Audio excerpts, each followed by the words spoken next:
Hello friends, कैसे हैं आप सभी। आशा करता हूँ आप सभी स्वस्थ होंगे। आज हमारी हिंदी साहित्य का इतिहास के अंतर्गत भक्ति काल प्रकरण पर यह पहली वीडियो है। इससे पहले हमने हिंदी साहित्य का इतिहास, आदिकाल और हिंदी भाषा व्याकरण पर वीडियोस अपलोड की हैं।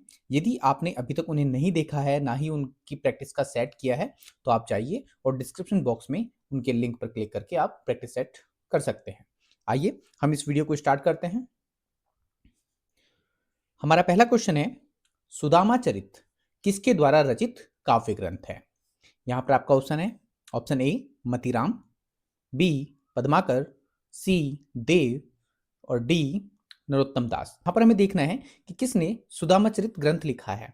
तो आपको बता दूं कि सुदामा चरित्र कुल 3 व्यक्तियों ने लिखा है, जिसमें यहां पर है नरोत्तम दास, तो यहां पर ऑप्शन डी आपका बिल्कुल सही हो जाएगा। इनके साथ साथ नंददास और रीतिमुक्त कवि, तीसरे जो हैं वो रीतिमुक्त कवि हैं आलम। इन तीनों ने सुदामा चरित नाम से अपना ग्रंथ लिखा है। यदि बात करें मतीराम की, तो इनका जो महत्वपूर्ण ग्रंथ है वो है ललित ललाम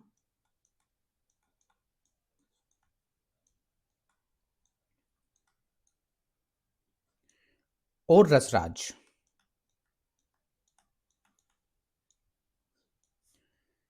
पद्माकर का जगत विनोद बहुत महत्वपूर्ण ग्रंथ है, और एक इनका बहुत महत्वपूर्ण है प्रबोध पचासा।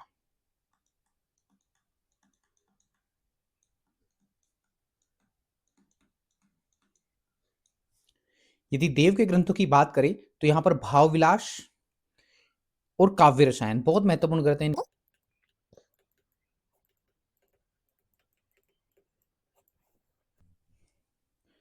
गंग किस राजा के दरबारी कवि थे। तो जो गंग हैं वो किस राजा के दरबारी कवि थे। क्या वो राजा मानसिंह के दरबारी कवि थे, महाराणा प्रताप के, अकबर के, या फिर पृथ्वीराज चौहान के। तो आपको बता दें कि जो गंग थे वो ही अकबर के दरबारी कवि थे।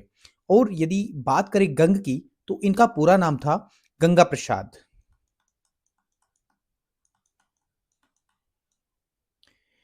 एक कथ्य प्रचलित है कि इन्होंने शहजादा खुर्रम की प्रशंसा में एक छंद लिखा, जिसके कारण नूरजहां ने ईर्ष्यावश उन्हें हाथी से कुचलवा दिया। ये कथ्य प्रचलित है। इनके प्रसिद्ध ग्रंथों में पहला है गंग पदावली,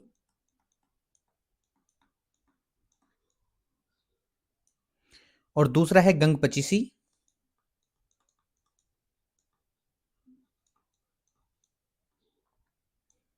और गंग रत्नावली। भिखारी दास ने लिखा है, तुलसी गंग द्यो भय सुकविन के सरदार।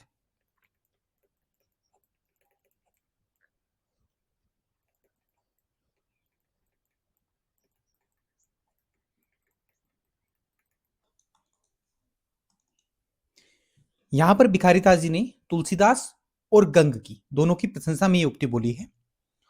धर्म का प्रवाह कर्म, ज्ञान और भक्ति इन तीनों धाराओं में चलता है। यह इनमें से किसका कथन है। तो यह जो कथन है यह है रामचंद्र शुक्ल का।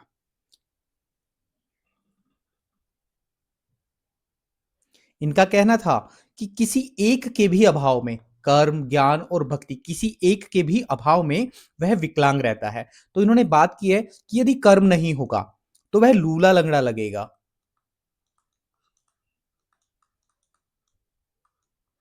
और यदि ज्ञान नहीं होगा तो वह अंधे के समान होगा, और यदि भक्ति नहीं होगी तो वह निष्प्राण होगा।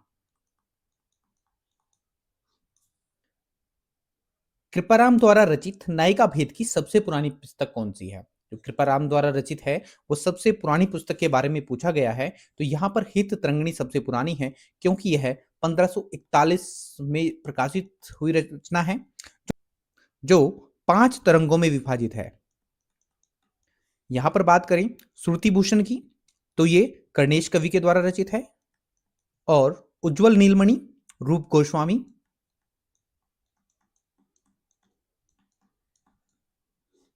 और आपका कर्णाभरण भी कर्णेश का ही है। रुद्र संप्रदाय की स्थापना किसने की है?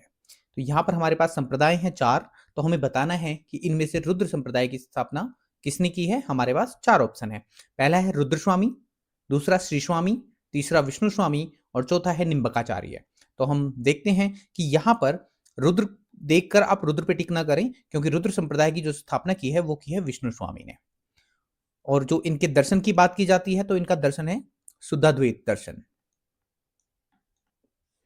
जो निम्बकाचार्य जी हैं ये सनकादिक संप्रदाय के प्रवर्तक हैं और इनका दर्शन है द्वैताद्वैतवाद।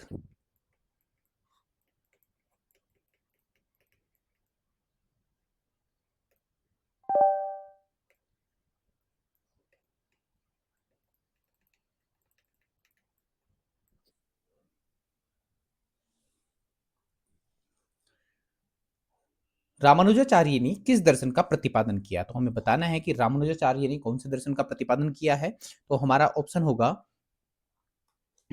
सी, विशिष्ट द्वैतवाद। इनको शेष या लक्ष्मण का अवतार कहा जाता है। रामानुजाचार्य को शेष या लक्ष्मण जी का अवतार कहा जाता है।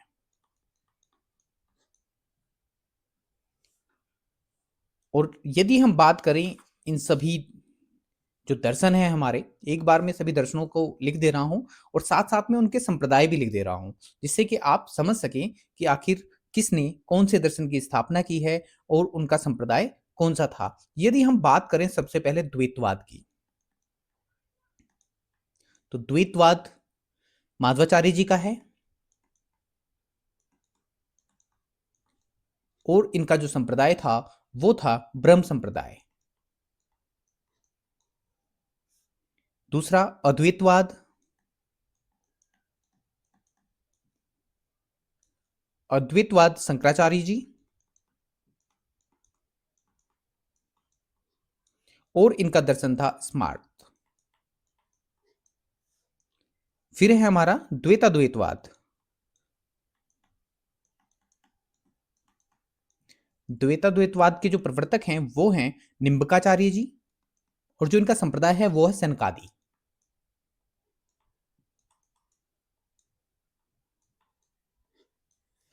उसके बाद आता है हमारा शुद्धाद्वैतवाद।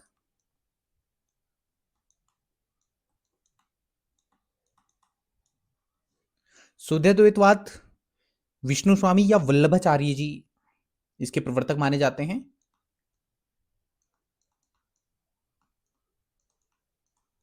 विष्णु स्वामी या फिर वल्लभाचार्य।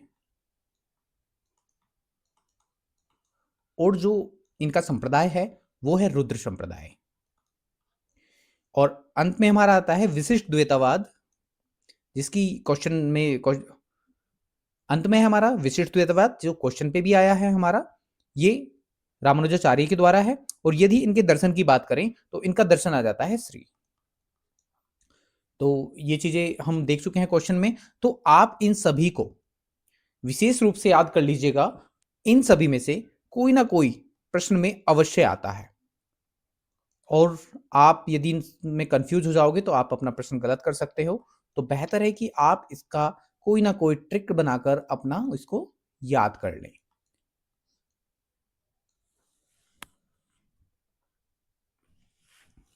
निम्बकाचार्य का संबंध किस दर्शन से है? अभी अभी हम देख कर आ रहे हैं कि जो निम्बकाचार्य जी हैं हमारे, वो द्वैताद्वैतवाद के प्रवर्तक हैं। तो ऑप्शन सी आपका बिल्कुल सही हो जाएगा। अभी अभी हमने देखा जो विशिष्टाद्वैतवाद है ये रामानुजाचार्य के द्वारा था और द्वैतवाद आपका मध्वाचार्य और फिर सिद्धाद्वैत जो है हमारा रामानुजाचार्य। आकाश धर्मा गुरु कहा जाता है। आकाश धर्मा गुरु किसे कहा जाता है? तो आपको बता दें कि आकाश धर्मा गुरु कहा जाता है रामानंद को। और ये कहा किसने है? तो इनको आकाश धर्मा कहा है आचार्य हजारी प्रसाद द्विवेदी ने।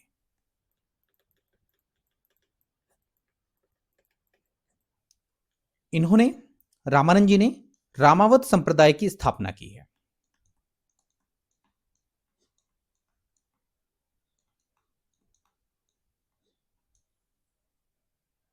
यदि इनके ग्रंथों की बात करें तो जो इनके महत्वपूर्ण ग्रंथ हैं उसमें सबसे पहला आ जाता है वैष्णव मताज भास्कर,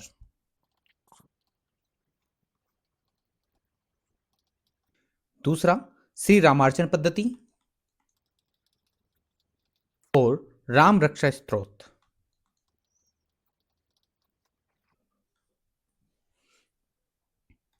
रहीम किसके दरबारी कवि थे? जो रहीमदास जी थे वो निम्न ऑप्शनों में से किसके दरबारी कवि थे? क्या वो पृथ्वीराज के थे, अकबर के थे, रतन सेन के थे या फिर भोजराज के थे? तो आपको बता दें कि जो रहीमदास जी थे वो थे अकबर के दरबारी कवि। और यदि बात करें रहीम जी की तो इनका पूरा नाम था अब्दुल रहीम खान खाना।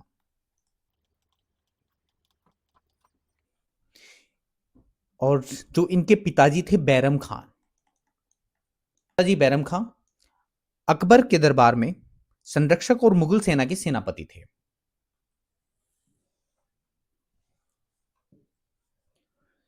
इनकी उक्तियां ऐसी लुभावनी हुई कि बिहारी आदि प्रवृत्ति कवि भी उनमें से बहुतों का अपहरण करने का लोभ न रोक सके।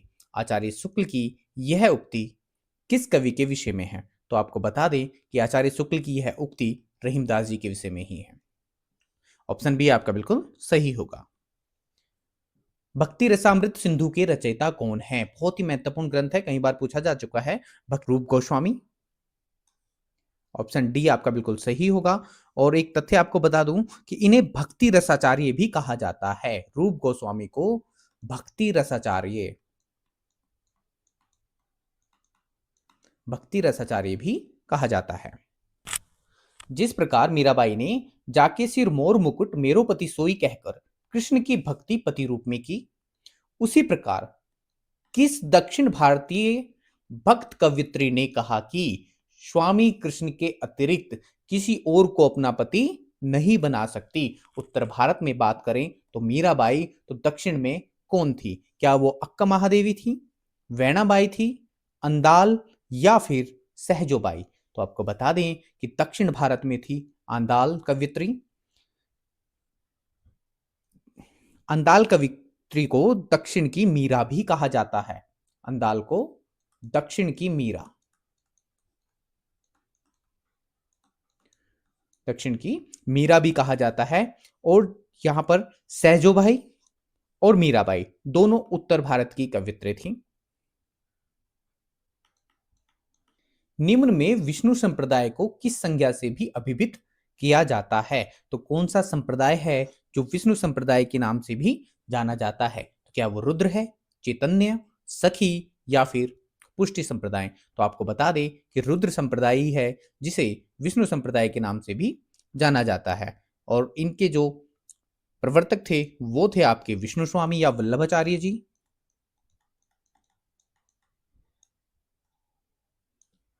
और बात करें चैतन्य संप्रदाय की तो इसके प्रवर्तक हैं चैतन्य महाप्रभु।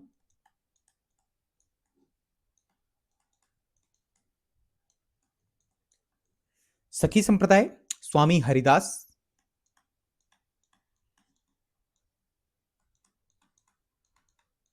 और पुष्टि संप्रदाय वल्लभाचार्य।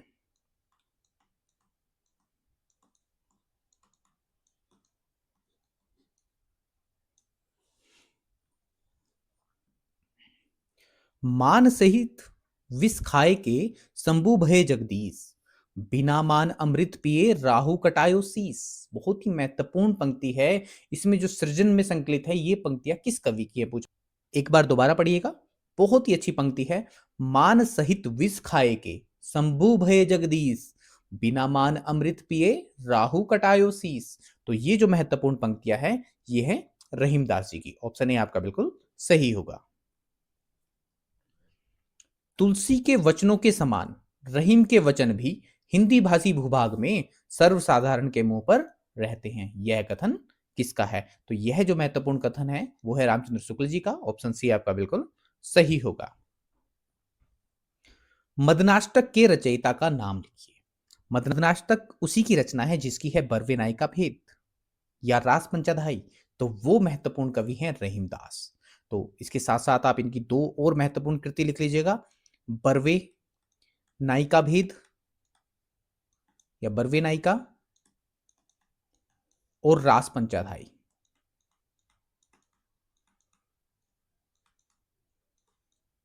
बहुत ही महत्वपूर्ण है। इसी के साथ साथ यदि हम केशवदास की बात करें तो सबसे महत्वपूर्ण आ जाती है रामचंद्रिका,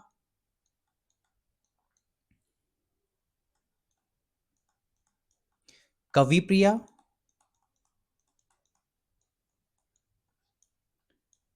रसिक प्रिया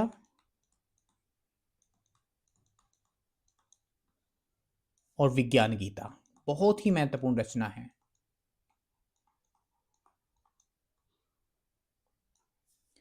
बात करें रसखान की तो रसखान में आपका प्रेम वाटिका, सुजान रसखान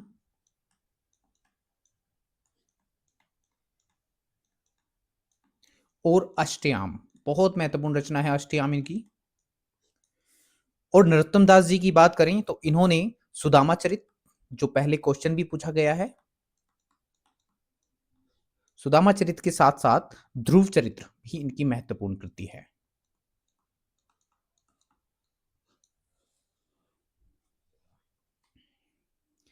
कवित कहियो दोहा कहियो, तुल्यो न छपय छन, बृच्यो यह बिचारी के, यह बखेरस कंद। काव्य पंक्तियां किसकी है? तो ये महत्वपूर्ण पंक्तियां भी जो हैं वो रहीमदास की है। और कौन सी कृति से है? तो ये है नर बर्वे नायिका भेद से। ये पंक्तियां हैं बर्वे नायिका भेद से।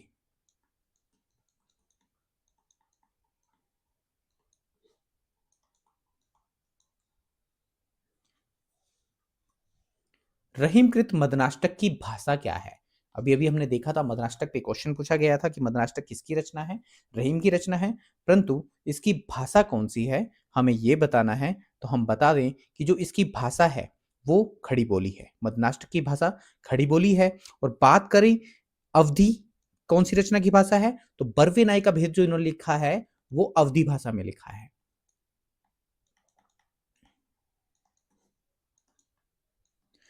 और बात करें ब्रिज भाषा में इन्होंने क्या लिखा है, तो ब्रिज भाषा में रहीम सतसई इन्होंने ब्रिज भाषा में लिखा है। तो ये एक ऐसे कवि थे जिनकी तीनों भाषा पे मजबूत से पकड़ थी। ठीक है।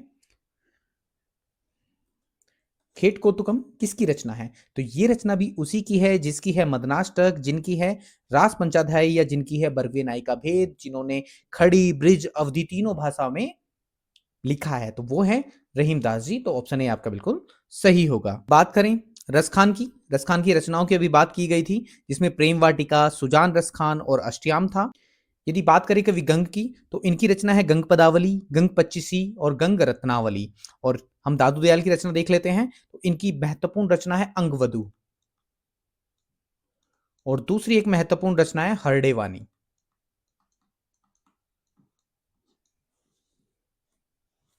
उत्तर भारत में भक्ति का प्रसार करने का श्रेय किसे प्राप्त है? तो उत्तर भारत में जो भक्ति का प्रसार करने का श्रेय है वो जाता है रामानंद जी को। ऑप्शन सी आपका बिल्कुल सही हो जाएगा।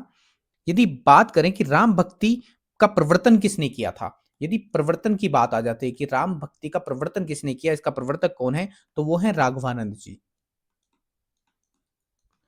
परंतु यदि प्रतिष्ठित किसने किया है, प्रतिष्ठित की बात करी की जाए, प्रतिष्ठित किसने किया है, तो वो किया है रामानंद ने।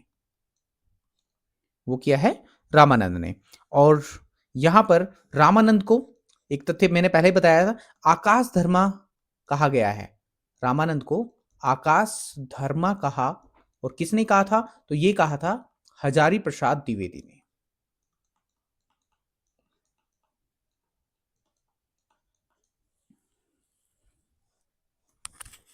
भक्ति आंदोलन को ईसाइत की देन कहने वाले इतिहासकार कौन हैं जिन्होंने इसको ईसाइत की देन कहा है? तो आपको बता दें कि ईसाइत की देन इनको कहा है जॉर्ज ग्रियर्सन ने। और जॉर्ज ग्रियर्सन ने ही इस भक्ति काल को कहा है स्वर्ण युग। कई बार ये क्वेश्चन पूछा जा चुका है कि किस युग को स्वर्ण युग कहा गया है, तो वो भक्ति काल को कहा गया है। और किसने कहा है, तो जॉर्ज ग्रियर्सन ने कहा है।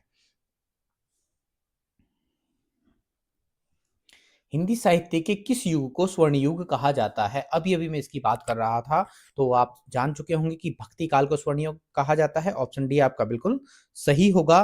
और बात करें और एक तथ्य आप नोट कीजिएगा कि रामविलास शर्मा ने क्या कहा है। भक्ति काल को रामविलास शर्मा ने क्या कहा, तो इन्होंने इसको कहा लोक जागरण काल।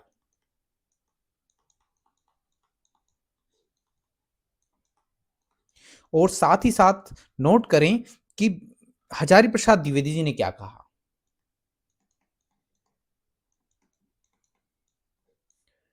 हजारी प्रसाद द्विवेदी जी ने इसको लोक जागरण कहा है। बस अंतर इतना है कि रामविलास शर्मा ने इसमें काल जोड़ा है, तो ये जो भक्ति आंदोलन था हमारा, इसको हजारी प्रसाद द्विवेदी जी ने लोक जागरण कहा है। भक्ति आंदोलन को लोक जागरण किसने कहा है, अभी अभी बात की है। बस यदि काल जुड़ जाएगा तो रामविलास शर्मा हो जाएगा, और लोक जागरण रहेगा तो हजारी प्रसाद द्विवेदी होगा। तो ऑप्शन डी आपका बिल्कुल सही होगा। भक्ति काल को बौद्ध धर्म की देन किसने कहा है, तो यहां पर आपको बता दें कि अभी अभी हमने बात की थी कि जॉर्ज ग्रियर्सन ने इसको ईसाई धर्म की देन कहा है। और बात करें रामचंद्र शुक्ल की, तो इन्होंने इस्लामिक आक्रमण की देन कहा है।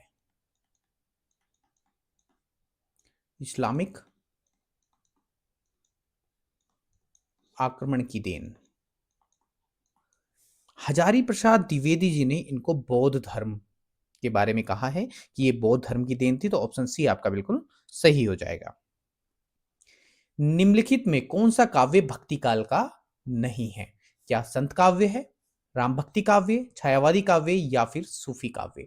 आप सभी जानते हैं कि जो भक्ति काल है वो मुख्य रूप से दो भागों में बटा। पहला क्या था? निर्गुण, और दूसरा सगुण। निर्गुण भी दो भागों में बटा, एक ज्ञानाश्री और दूसरा प्रेमाश्री। ज्ञानाश्री को संत काव्य कहा जाता है और प्रेमाश्री को सूफी काव्य। यहां पर सगुन के भी दो भाग हुए, एक कृष्ण काव्य और दूसरा राम भक्ति काव्य। तो हम देख रहे हैं कि संत काव्य तो यहां पे है, तो ये तो इसका ही है, और दूसरा राम भक्ति काव्य भी है और सूफी काव्य भी है। छायावादी काव्य यहां पर नहीं है, तो ऑप्शन आपका ठीक हो जाएगा, क्योंकि छायावादी जो काव्य है वो आया है आपका आधुनिक काल में, वो भक्ति काल का नहीं है। ये वीडियो का हमारा अंतिम प्रश्न है। इस प्रश्न का आंसर आप कमेंट बॉक्स में देंगे कि भक्ति का आरंभ कहां से हुआ है, पूर्वी भारत से, दक्षिण भारत से, पश्चिमी भारत से या फिर उत्तरी भारत से। जो भी आपका आंसर होगा आप उसका उत्तर जरूर कमेंट बॉक्स में दीजिएगा। और साथ ही साथ सभी प्रकरणों पर प्रैक्टिस सेट करने के लिए आप चैनल को सब्सक्राइब कर लीजिएगा और नोटिफिकेशन की बेल दबा दीजिएगा, जिससे कि जो वीडियोज अपलोड होती हैं वो आप तक तुरंत पहुंच जाएं और आप अपना आंकलन कर सकें। जल्दी मिलते हैं अगली वीडियो में। धन्यवाद।